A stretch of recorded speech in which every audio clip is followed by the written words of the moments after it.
আমরা করছি ক্লাস 11 এর কেমিস্ট্রি ক্লাস। আমরা সাম্যাবস্থা বা ইকুইলিব্রিয়াম পড়তে শুরু করেছি। আজকে আমাদের থার্ড ক্লাস। তো আমরা বেশ কিছুটা এগিয়ে গেছি। আমরা আজকে অসওয়াল্ডের লঘুকরণ সূত্র পড়ব। আমরা আগের দিন ব্রনস্টেড লাউরি থিওরি, অ্যাসিড বেসের যে থিওরিগুলো ছিল সেগুলো পড়েছি। তো আজকে শুরু করছি আয়নায়ন মাত্রা বা ডিগ্রি অফ আয়নাইজেশন, আয়নীভবন ধ্রুবক বা আয়নাইজেশন কনস্ট্যান্ট, এগুলো দিয়ে এগুলো কি তোমাদেরকে বোঝাবো এবং অসওয়াল্ডের লঘুকরণ সূত্রে যাবো। এবং অনেক অনেক আজকে অঙ্ক আছে, আমাদের অঙ্কের ব্যাপারটা বুঝতে হবে। অনেকগুলো অঙ্ক আজকে আমাদের করতে হবে। আচ্ছা, আয়নীভবন মাত্রা, dissociation, degree of dissociation, degree of ionisation. তো এটা হচ্ছে যে সাম্যাবস্থায় তড়িৎবিশ্লেষের পদার্থের ক্ষেত্রে আমরা কিন্তু এটা মৃদু তড়িৎবিশ্লেষের কথা আলোচনা করছি। অবশ্যই তীব্র তড়িৎবিশ্লেষের কথার ক্ষেত্রে এই প্রশ্নটা ওঠে না, কারণ তীব্র তড়িৎবিশ্লেষের ক্ষেত্রে পুরোটাই তারা আয়নিত হয়ে থাকে, স্ট্রং ইলেকট্রোলাইট, তাই না? আচ্ছা, দ্রবণে কি হচ্ছে? মৃদু তড়িৎবিশ্লেষের ক্ষেত্রে আয়নীভবনে সাম্যাবস্থায় কি হবে? তড়িৎবিশ্লেষের মোট অণু, যতগুলো অণু আছে তার মধ্যে যতগুলো অণু আয়নিত হয়, মানে এখানে যদি আমরা একটা ভগ্নাংশ পাই যে যতগুলো অণু হয়েছে বিয়োজিত অণুর সংখ্যা বাই হচ্ছে মোট অণুর সংখ্যা, তাহলে যে ভগ্নাংশটা হয় তাহলে সেটাকে ওই মৃদু তড়িৎবিশ্লেষের ক্ষেত্রে আয়নীভবন মাত্রা বা ডিগ্রি অফ আয়নাইজেশন বলে। আবার বলছি, খেয়াল রাখতে হবে এটা মৃদু তড়িৎবিশ্লেষের ক্ষেত্রেই প্রযোজ্য, তীব্র তড়িৎবিশ্লেষের পদার্থের ক্ষেত্রে এটা প্রযোজ্য হয় না। কারণ তীব্র তড়িৎবিশ্লেষের ক্ষেত্রে স্ট্রং ইলেকট্রোলাইট পুরোটাই সম্পূর্ণ আয়নিত হয়ে থাকে, তার ক্ষেত্রে এই প্রশ্নটাই হয় না। আচ্ছা, মৃদু তড়িৎবিশ্লেষের একটা কথা ভাবা হচ্ছে, যেমন ধরা যাক এবি, তাহলে কি হবে? সে আংশিকভাবে আয়নিত হচ্ছে এ প্লাস এবং বি মাইনাসে। তো এই যে সাম্যাবস্থার সৃষ্টি হচ্ছে, তীব্র তড়িৎবিশ্লেষের পদার্থ হলে সাম্যাবস্থার এটা সৃষ্টি হতো না, এটা পুরোপুরি সম্পূর্ণভাবে আয়নে বিয়োজিত হয়ে যেত। তাহলে এই যে সাম্য ধ্রুবকটা আমরা পাবো, তাহলে সেটা এরকম হবে, তার যে রাশিমালাটা সেটা এরকম হবে। আচ্ছা, এরপরে আমরা এইটার থেকে আস্তে আস্তে অসওয়াল্ডের লঘুকরণ সূত্রটায় যাচ্ছি। আচ্ছা, মৃদু তড়িৎবিশ্লেষের ক্ষেত্রে তাহলে আমরা এই যে বিয়োজনটা দেখালাম এটা আবার এখানে আমি লিখেছি। তো এক্ষেত্রে আমরা ধরে নিচ্ছি যে এর গাঢ়ত্বটা হচ্ছে সি মোল পার লিটার। তো প্রথমে তো এ প্লাস বি মাইনাস যখন ছিল না, আমি সি মোল দিয়ে শুরু করছি, সবে এটাকে জলীয় দ্রবণে দেওয়া হয়েছে। তো এবং এক সময় কি হবে, যেহেতু মৃদু তড়িৎবিশ্লেষণ পুরোপুরি আয়নিত হচ্ছে না, একটা সাম্যাবস্থায় পৌঁছাবে। তো সেক্ষেত্রে আংশিক আয়নীভবনের ফলে যে এখানে সাম্যাবস্থার সৃষ্টি হবে, সেই সময় আমরা ধরে নিই যে যদি এর আয়নীয়ন মাত্রাটা, ডিগ্রি অফ আয়নাইজেশনটা যদি আলফা হয়, তাহলে প্রত্যেক এক মোলের ক্ষেত্রে কি হবে? আলফা মোল আয়নিত হবে, বাকিটা আয়নিত হবে না। তাহলে 1 মাইনাস আলফা তখন পড়ে থাকবে। এবার এক মোলের জন্য যদি 1 মাইনাস আলফা হয়, সি মোলের জন্য হবে সি ইন্টু 1 মাইনাস আলফা। একই কথা এদের এখানেও প্রযোজ্য। যখন সাম্যাবস্থায় গাঢ়ত্বটাকে আমরা হিসেব করছি, তাহলে এক মোল থেকে এখানে আলফা মোল বিয়োজিত হয়েছে ধরে নেওয়া হয়েছে, তাহলে সি মোলের জন্য সি ইন্টু আলফা হবে। তাহলে গাঢ়ত্বটা বোঝানোর জন্য আমরা এইভাবে হিসাবটা করছি। কারণ দেখো, আমাদের সাম্য ধ্রুবকের যে রাশিমালাটা এসেছে সেখানে আমাদের গাঢ়ত্ব টার্মটা বসাতে হবে, এ প্লাস ইন্টু এ প্লাসের যে মোলার গাঢ়ত্ব ইন্টু বি মাইনাসের মোলার গাঢ়ত্ব বাই হচ্ছে এ বির মোলার গাঢ়ত্ব। তাহলে এখানে C alpha into C alpha by হচ্ছে সি ইন্টু 1 মাইনাস আলফা, এইভাবে আমরা বসিয়ে দিয়েছি। কেমন? আচ্ছা, এখানে মৃদু তড়িৎবিশ্লেষের ক্ষেত্রে এখানে বিয়োজনের মাত্রাটা খুব কম হয়, সেই জন্য 1 মাইনাস আলফাটাকে এটা ইকুয়াল টু 1 ধরা যায়। তাই যদি করা যায় তাহলে কে ইজ ইকুয়াল টু আসে সি আলফা স্কোয়ার, বা আলফা হচ্ছে root over K by C. তো এইটা আমরা পেলাম যে একটা মৃদু তড়িৎবিশ্লেষী পদার্থের ক্ষেত্রে তার আয়নীভবন মাত্রাটা তার যে বিয়োজন ধ্রুবক বা আয়নীভবন ধ্রুবক তার সাথে কিভাবে সম্পর্কিত। কেমন? আচ্ছা, তো এই যে সূত্রটায় কি বলা হচ্ছে? বলা হচ্ছে যে স্থির উষ্ণতায় কোনো মৃদু তড়িৎবিশ্লেষী পদার্থের দ্রবণে তড়িৎবিশ্লেষীটির যে আয়নীভবন বা বিয়োজন মাত্রা, সেটা দ্রবণের গাঢ়ত্বের বর্গমূলের ব্যস্তানুপাতিক। দেখো, আমরা তার যে গাণিতিক রূপটা সেটাই পৌঁছেছি। তাহলে আয়নীভবন মাত্রাটা হচ্ছে ওই তড়িৎবিশ্লেষের ক্ষেত্রে তার যে গাঢ়ত্ব তার বর্গমূলের ব্যস্তানুপাতিক। তো এইভাবে আমরা এবার কি করব? মৃদু অ্যাসিডের বিয়োজন ধ্রুবক ও দ্রবণে H3O+ এর গাঢ়ত্ব, এটা আমরা এবার বের করার চেষ্টা করব। তো আমরা কি লিখে নিয়েছি? মৃদু একক্ষারীয় অ্যাসিডের আয়নীভবন ধ্রুবক, ionization constant of weak monobasic acid. আবার বলছেন মৃদু তড়িৎবিশ্লেষের ক্ষেত্রে অসওয়াল্ডের সূত্রটি প্রযোজ্য। তীব্র তড়িৎবিশ্লেষের ক্ষেত্রে এই সূত্রটি একেবারেই প্রযোজ্য নয়, কারণ এই তীব্র তড়িৎবিশ্লেষ পদার্থ দ্রবণে সম্পূর্ণরূপে আয়নিত অবস্থায় থাকে। তাহলে অসওয়াল্ডের লঘুকরণ সূত্র থেকে আমরা কি পেলাম? যে স্থির উষ্ণতায় কোনো মৃদু তড়িৎবিশ্লেষ পদার্থের দ্রবণে তড়িৎবিশ্লেষটির আয়নীভবন বা বিয়োজন মাত্রা দ্রবণের গাঢ়ত্বের বর্গমূলের ব্যস্তানুপাতিক। তাহলে at a constant temperature the degree of ionization of a weak electrolyte in a solution of weak electrolyte is inversely proportional to the molar concentration, so the square root of the molar concentration, inversely proportional to the square root of the molar concentration. ঠিক আছে? তো এবারে দেখো আমরা একটা একহারি অ্যাসিডের কথা ভাবছি, যেটাকে আমরা এইভাবে লিখতে পারছি। তাহলে তার আয়নীভবনটা কিভাবে হচ্ছে সেটা আমরা লিখেছি এখানে। তো একই রকমভাবে একটু আগে যেরকমভাবে বললাম, মোল পার লিটারে প্রাথমিক গাঢ়ত্ব সি ধরা হয়েছে সাম্যাবস্থায়, তাহলে গাঢ়ত্বটা, আর আলফা যদি আয়নীভবন মাত্রা হয় তাহলে তোমার কি হচ্ছে, সাম্যাবস্থা যখন প্রতিষ্ঠিত হচ্ছে তখন সাম্যাবস্থায় গাঢ়ত্বটা এরকম হচ্ছে C into one alpha, H3 প্লাসের হচ্ছে সি আলফা, এ মাইনাসের হচ্ছে সি ইন্টু আলফা। তো এটা আমি একটু আগেই বোঝালাম যে এরকম কেন হচ্ছে। এক মোল থেকে যদি আলফা মোল বিয়োজিত হয় তাহলে সি মোল থেকে সি আলফা আর সি আলফাই বিয়োজিত হবে, আর এখানে এক মোল থেকে আলফা চলে গেলে 1 মাইনাস আলফা পড়ে থাকে, তাহলে সি মোলের জন্য সি ইন্টু 1 মাইনাস আলফা। তাহলে দেখো এখানে আমরা যে সাম্য ধ্রুবকের যে রাশিমালাটা পাবো সেখানে যে গাঢ়ত্বের টার্মগুলো আসছে সেইটা এরকম হচ্ছে। আচ্ছা, এখানে একটা জিনিস বলা দরকার, এখানে জলের পরিমাণটা অত্যন্ত বেশি থাকে বলে জলের যে গাঢ়ত্ব এটা কিন্তু কনস্ট্যান্টই ধরে নেওয়া যায়। তো সুতরাং এখানে এই কনস্ট্যান্টটাকে এর মধ্যে এই ধ্রুবক রাশিটার মধ্যে ইনক্লুড করে দেওয়া হয় এবং সেই পার্পর যে ধ্রুবকটা সেটাকেই আয়নীভবন ধ্রুবক বলে ধরা হয়, আয়নাইজেশন কনস্ট্যান্ট। ঠিক আছে? তো এখানে আমরা সেই রাশিগুলো বসিয়েছি একটু আগে যেরকম বললাম, এবং এখান থেকে আমরা আগের মতো পেলাম আলফা হচ্ছে √KA/C। তাহলে আয়নীভবন মাত্রাটা আমরা ওই অ্যাসিডের যে বিয়োজন ধ্রুবক বাই হচ্ছে তার মোলার গাঢ়ত্ব এইভাবে আমরা পেতে পারি। তাহলে আমার H3O প্লাসের গাঢ়ত্ব এখানে ছিল সি আলফা, তাহলে H3O প্লাসের গাঢ়ত্ব সি আলফা, আলফার জায়গায় √KA/C এটা দেখালাম, তাহলে এখানে √KA/C এলো। আচ্ছা, মৃদু ক্ষারকের ক্ষেত্রে আয়নীভবন ধ্রুবক এবং জলীয় দ্রবণে OH- আয়নের গাঢ়ত্বের আমরা যদি রাশিমালাটা বের করতে চাই তাহলে আমরা প্রথমে সমীকরণটা লিখে নেব। একই রকম ভাবে কেবি এইটা আসবে। তো এরকম ভাবে যদি আমি একই রকম ভাবে করে দেখি, এভাবে যদি আমি এগুলো ধরে করে দেখি তাহলে আমি কিন্তু OH- এর গাঢ়ত্বের ক্ষেত্রেও এই রাশিমালাটা পাবো। এখানে কে এর জায়গায় কেবি হয়েছে, এখানে ক্ষারকের ক্ষেত্রে আয়নীভবন ধ্রুবকটা লেখা হয়েছে বলে, আর কোনো কিন্তু পার্থক্য নেই। তাহলে আমরা কি শিখলাম? অসওয়াল্ডের লঘুকরণ সূত্র শিখলাম, এবং সেখান থেকে আমরা মৃদু অ্যাসিড এবং মৃদু ক্ষারকের ক্ষেত্রে তার আয়নীভবন ধ্রুবক এবং জলীয় দ্রবণে H3O প্লাস এবং OH- এর গাঢ়ত্বের যে রাশিমালা সেইটা আমরা বার করতে শিখলাম। তো আমরা এতক্ষণ ধরে তাহলে দেখলাম যে একটা মৃদু অ্যাসিড বা মৃদু ক্ষারের ক্ষেত্রে তার আয়নীভবন ধ্রুবকের মানটা কি করে নির্ণয় করতে হয়, এবং সেক্ষেত্রে হাইড্রোজেন আয়ন এবং OH- আয়নের মোলার গাঢ়ত্ব কিভাবে নির্ণয় করা যায় সেটা আমরা দেখলাম। এবারে আমরা যে টপিকটা পড়তে চাইছি সেটা হচ্ছে জলের আয়নীয় গুণফল, আয়নিক প্রোডাক্ট অফ ওয়াটার। আচ্ছা, তো সেটা কি বলে, কোন রাশিটাকে বলা হয়, এসো এবার আমরা একটুখানি বুঝে নিই। আচ্ছা, বিশুদ্ধ জলে অতি অল্প সংখ্যক জলের অণুর যে সেলফ আয়নাইজেশন হয় তার জন্য কি হয়, H3O প্লাস এবং OH- আয়নগুলো আয়নিত হয় এবং এর সঙ্গে একটা সাম্যাবস্থার সৃষ্টি হয়, যেহেতু জলের অণুগুলো পুরোপুরি আয়নে বিয়োজিত হয় না। তো এরকম একটা সাম্যাবস্থার সৃষ্টি হয়, তাহলে তার যদি আমরা সাম্যধ্রুবক লেখার চেষ্টা করি তাহলে নিশ্চয়ই এরকম হবে। এবং যেহেতু জল খুব কম আয়নিত হয় সেই জন্য জলের যে গাঢ়ত্বের টানটা এটা অলমোস্ট কনস্ট্যান্টই ধরে নেওয়া যায়। তো এইটাকে যদি আমরা দুটো কনস্ট্যান্টকে মিলিয়ে একটা কনস্ট্যান্ট ধরে নিই তাহলে সেইটাকে আমরা বলে থাকি আয়নিক প্রোডাক্ট বা KW বা জলের আয়নীয় গুণফল। কেমন? আচ্ছা, তাহলে কি হলো, এখানে দেখো এই যে ধ্রুবকটাকে আমরা পেলাম, এটাকে আমরা তাহলে বলছি জলের আয়নীয় গুণফল বা আয়নিক প্রোডাক্ট। তো এটাকে KW দ্বারা প্রকাশ করা হচ্ছে। তো এখানে দেখো, তো এই যে একটা আমরা পেলাম সম্পর্ক, তো যে কোনো জলীয় দ্রবণে কি হচ্ছে সবসময় H3O প্লাস এবং OH- আয়ন সবসময় একসাথে থাকে, তাই না? একটা আম্লিক দ্রবণেও কিন্তু কিছু না কিছু OH- আয়ন কিন্তু থাকবেই। আচ্ছা, আম্লিক দ্রবণে কি হচ্ছে, OH- আয়নের গাঢ়ত্বটা কি হয়, H3O প্লাস আয়নের গাঢ়ত্ব থেকে কম হয়, কিন্তু তার মানে থাকে না যে তা কিন্তু নয়।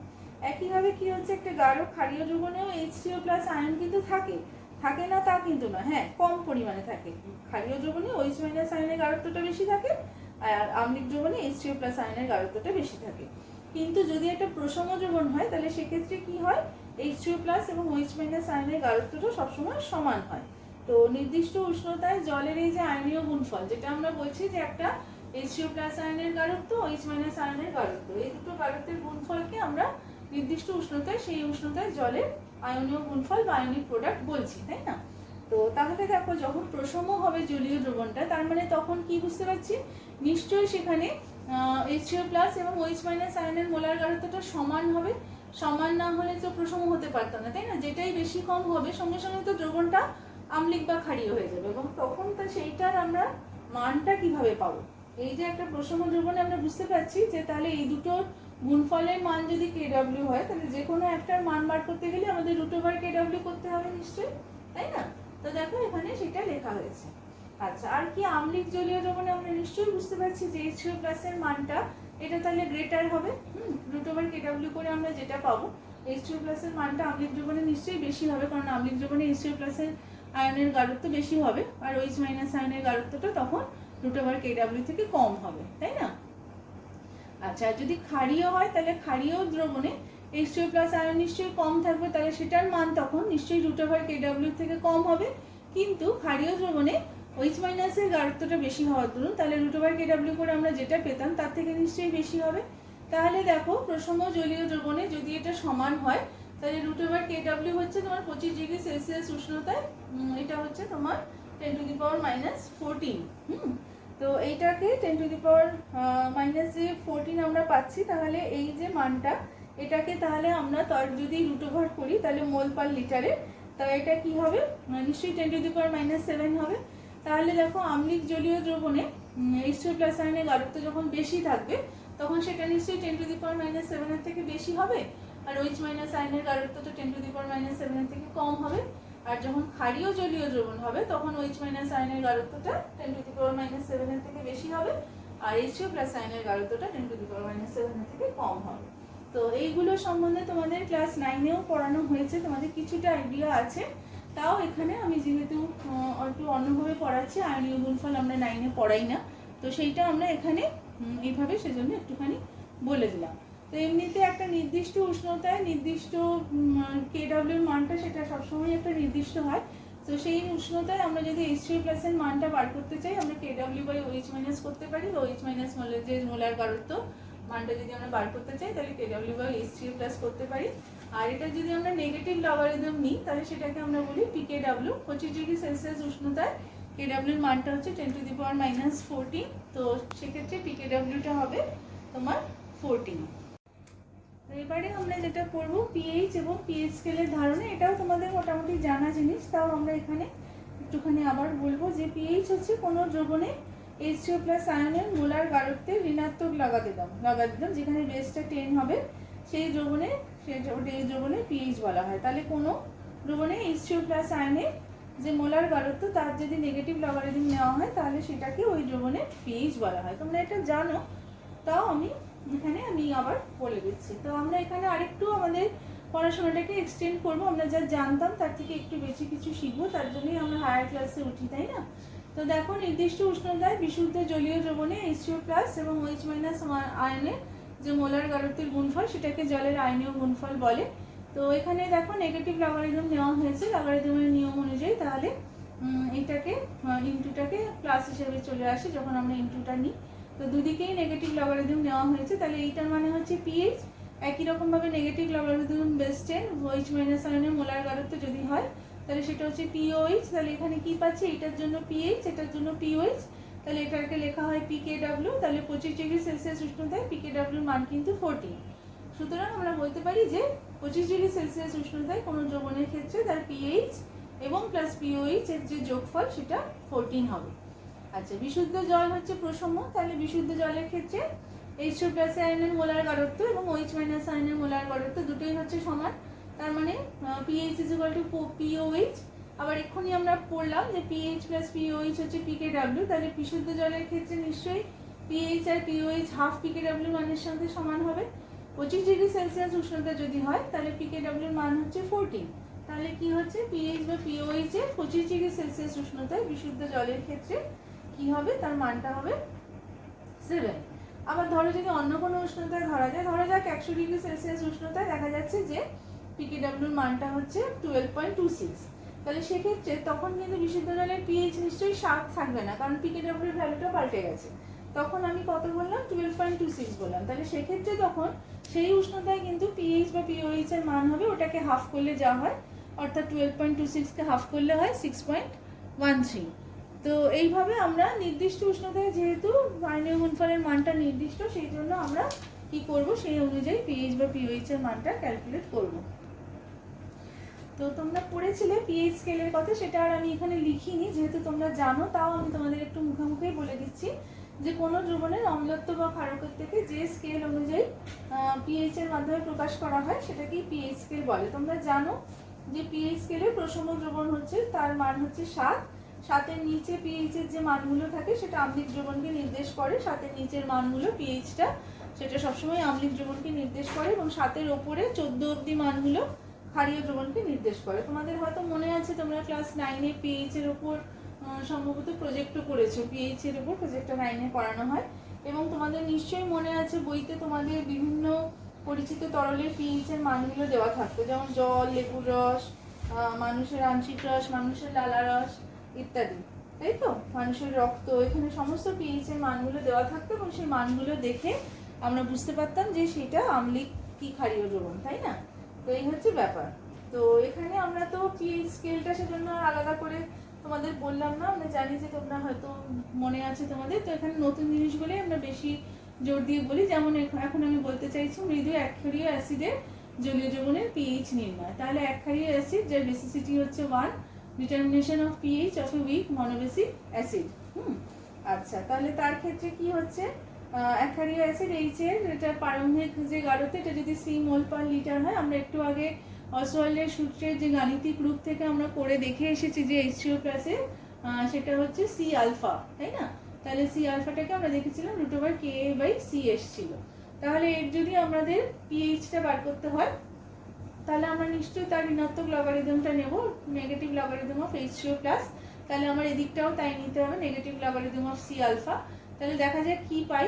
তাহলে negative logarithm of C alpha হলে সি ইন্টু, এখানে আমরা K⁻½ এইটা বসিয়ে দিচ্ছি সি আলফার বদলে। তাহলে তাই যদি হয়, হাফটা সামনে এলো, নেগেটিভ লগারিদম অফ K আর -½ log C। তাহলে পিএইচ ইজ ইকুয়াল টু আমরা এই এক্সপ্রেশনটা পেলাম, ½ pK -½ log C। আচ্ছা, মৃদু এক আম্লিক ক্ষারকে জলীয় দ্রবণের পিএইচ নির্ণয়, determination of pH of a weak mono acidic base. তো তার ক্ষেত্রে কি হবে, OH মাইনাস হচ্ছে √Kb/C, OH মাইনাস আয়নের গাঢ়ত্ব যেটা সেটা নেগেটিভ লগারিদম যদি উভয় দিকে নেওয়া হয়, তাহলে এখানটা হবে POH আর এদিকটা হবে ½ pKb -½ log C। তো এইভাবে আমরা কি করতে পারি, আমরা একক্ষারীয় অ্যাসিড হোক বা এক আম্লিক ক্ষার হোক, তার ক্ষেত্রে আমরা পিএইচ নির্ণয়ের এই সমীকরণগুলো বার করতে পারি। ঠিক আছে? আচ্ছা, তো এবারে আমরা বেশ কিছু অঙ্ক আজকে করব। তো এবারে আমরা যে ফর্মুলাগুলো শিখলাম, আজকে পিএইচ নিয়ে কিছুটা আলোচনা হয়েছে, এবারে আমরা বিভিন্ন রকম অঙ্ক দেখব। আমি তো তোমাদের দেখানো ছাড়া আর এখন কিছু করতে পারছি না।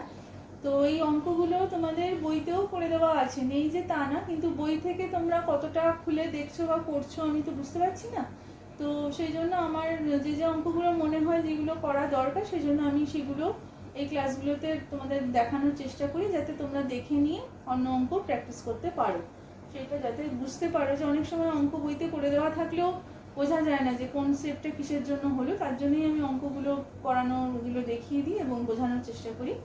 তো খুব কমন অঙ্ক, 10⁻⁷ মোলার HCl দ্রবণের পিএইচ কত?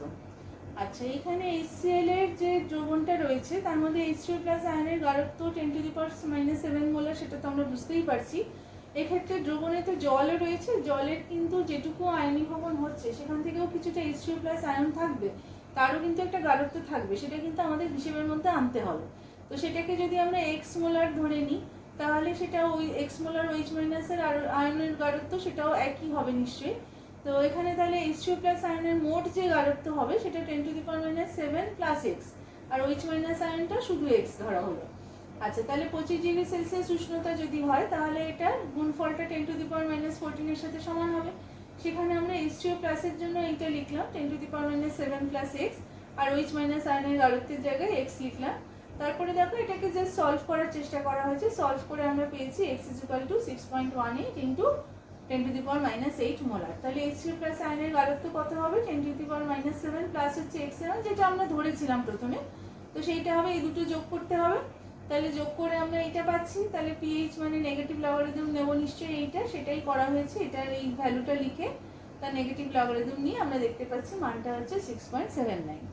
আচ্ছা, তো এমনি যে কোনো অ্যাসিড দ্রবণের ক্ষেত্রে যেমন 0.05 মোলার H2SO4 দ্রবণের পিএইচ ক্যালকুলেট করতে বললে, তাহলে সেই অ্যাসিডটা কিভাবে আয়নে বিয়োজিত হচ্ছে সেইটা বুঝে নিই। যেমন এখানে H2+ আয়নটা যে আমরা দেখতে পাচ্ছি 1 মোল থেকে 2 মোল H2+ আয়ন পাওয়া যাবে, তাহলে H2+ আয়নের গাঢ়ত্বটাকে এখানে দ্বিগুণ করে নেওয়া হয়েছে এবং পিএইচ বার করার সময় ওই গাঢ়ত্বটাই বসিয়ে দেওয়া হয়েছে, নেগেটিভ লগারিদম বার করে এটা 1 পাওয়া গেছে।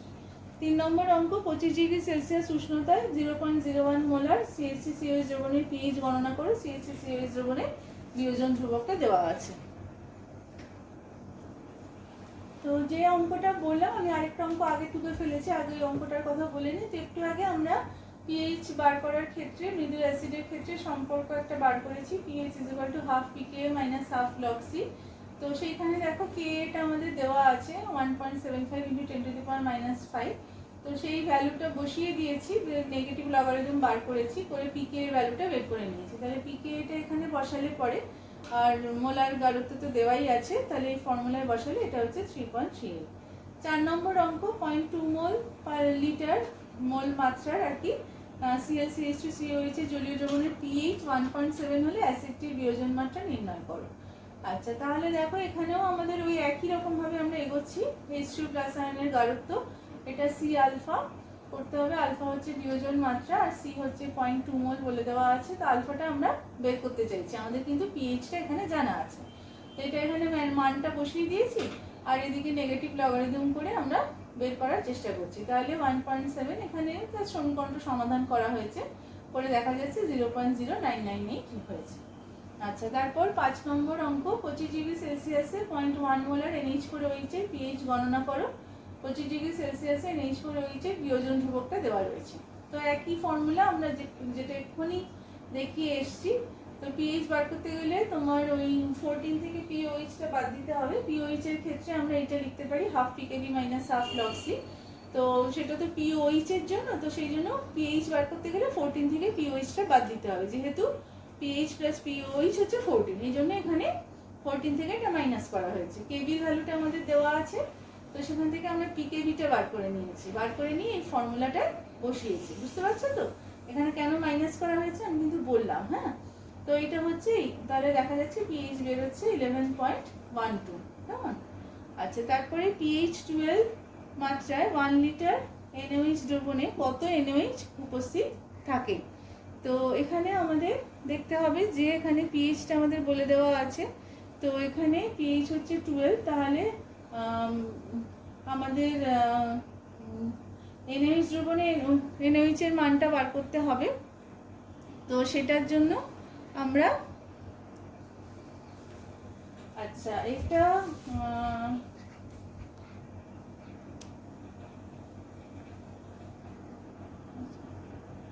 আচ্ছা, দ্রবণটার পিএইচ হবে, এখানটা পিওএইচ হবে আমার মনে হচ্ছে, নইলে এখানটা তো পিএইচটার জন্য 14 থেকে 12 আমরা মাইনাস করছি, তাহলে পিএইচ আমরা পাচ্ছি 2।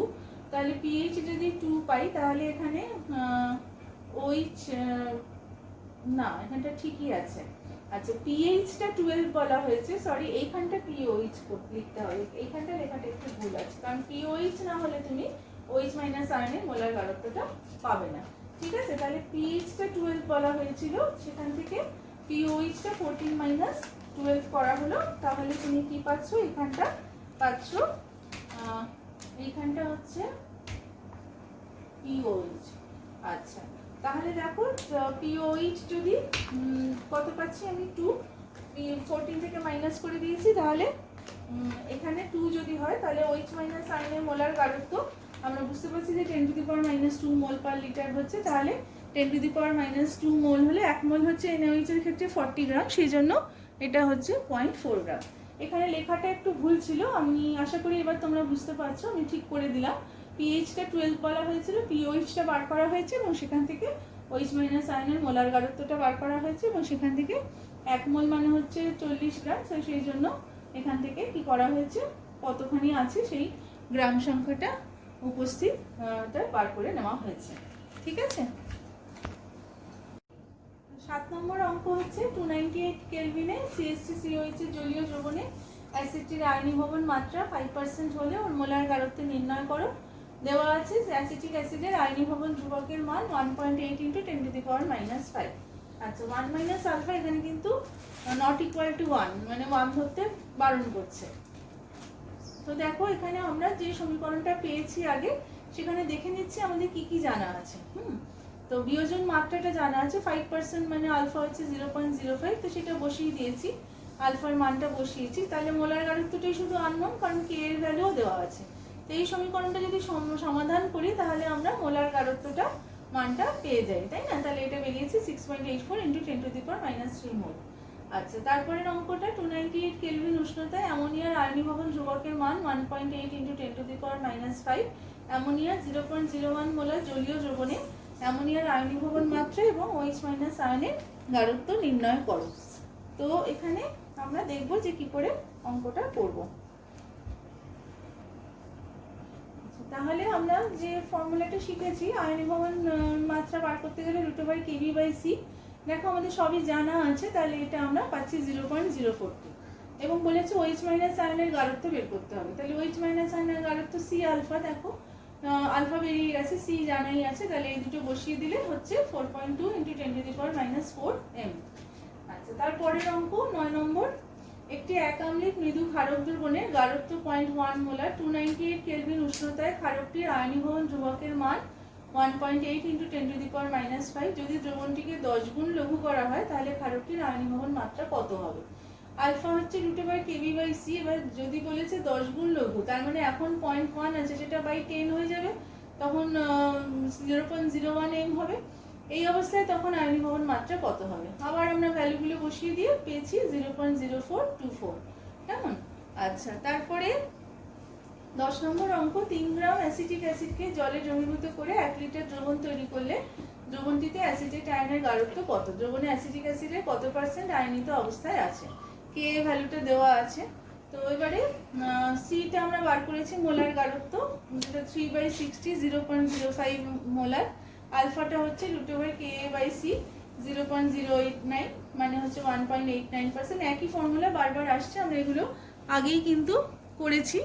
তো CH3CO- মানে C আলফা বসবে, আলফাটা যেহেতু বেরিয়ে গেছে, এবার আমরা বার করে তখন এইটা পাচ্ছি। আচ্ছা, তারপরের অঙ্ক 11 নম্বর অঙ্ক, প্রদত্ত দ্রবণগুলির pH গণনা করো। 0.01 normal H2SO4, 1 molar NaOH, 0.005 molar CaOH2। তো H+ এর ক্ষেত্রে, H2SO4 এর ক্ষেত্রে হাইড্রোজেন আয়নের গারত্ব 0.01 নর্মাল, তো 0.01 মোলার, তাহলে pH হচ্ছে এখানে তোমার এটা ভ্যালুটা বসিয়ে দিয়ে বের করা হচ্ছে। আচ্ছা, তারপরে 2 নম্বরে হচ্ছে এখানে NaOH আছে, তাহলে 14 - POH করতে হবে। তো এখানে 14 এখানে লগ নেগেটিভ লগারিদম নেওয়া হয়েছে, সেজন্য এখানটা প্লাস হয়ে গেছে। তাহলে এইটা যেহেতু 1 ছিল সেজন্য এখানটা 0 হয়েছে, তার মানে pHটা এখানে 14ই বেরোচ্ছে 1 মোলার NaOH এর ক্ষেত্রে। এখানটা 1 ছিল বলে যেটার যে লগ 1 হচ্ছে 0, সেই জন্য এখানটা 0 হয়ে গেছে। আচ্ছা, তারপরেরটা OH- আয়নের গারত্ব এখানে এটা বিয়োজিত হলে যেহেতু 1 মোল থেকে 2 মোল OH- আয়ন পাওয়া যাবে, সেই জন্য এটা পুরোপুরি বিয়োজিত হয়েছে ধরে নিয়ে এটা 2 × করা হয়েছে, করে 0.01 হয়েছে। তো এক্ষেত্রে pH হচ্ছে 2, আর POH হচ্ছে 2, সেজন্য pH হচ্ছে 14 - 2 12।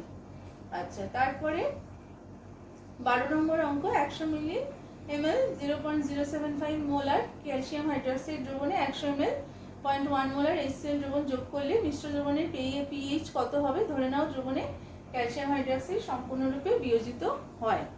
তো এখানে আমরা OH- আয়নের মোল সংখ্যাটা বার করার চেষ্টা করেছি। তাহলে দেখো 1000 ml 0.0075 যে থাকবে, তার যে OH- আয়নটা হবে সেটার যে মোলার গারত্ব সেটা কত হবে সেটা আমরা প্রথমে বার করার চেষ্টা করেছি। হ্যাঁ, আচ্ছা, এখানে 0.075, হ্যাঁ,